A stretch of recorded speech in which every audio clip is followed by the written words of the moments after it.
It's day 18 of YT History Month, and this third week is all about white violence. So, disclaimer one more time, if you're the least bit squeamish, just keep scrolling. Still here? All right, let's jump right into the deep end today and talk about lynching.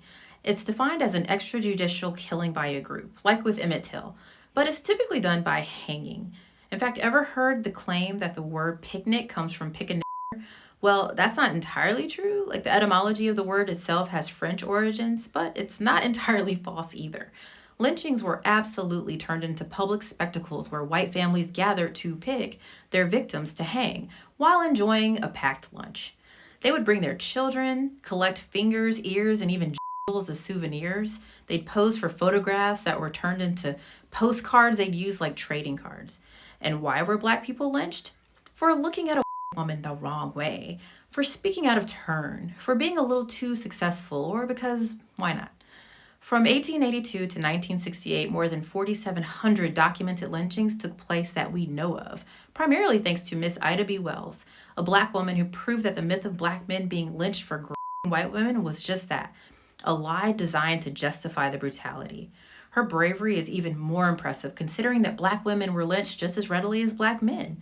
Women like Mary Turner, because she protested that a mob lynched her husband for literally no reason, her talk enraged them, as if her actions were the cause or reason for what followed.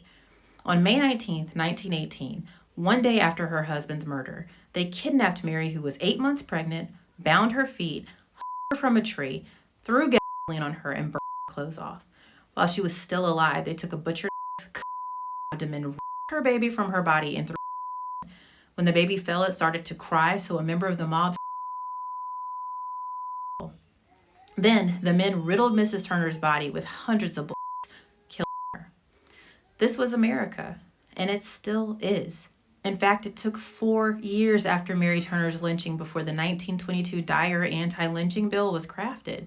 And guess when it finally passed into law?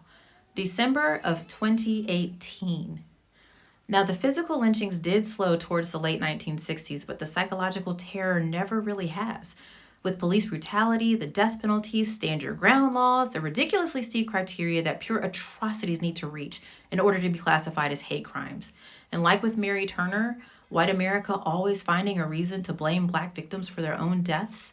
These are all continuations of the same legacy of racial violence and black trauma as spectacle, but the only difference is that today, the postcards are digital.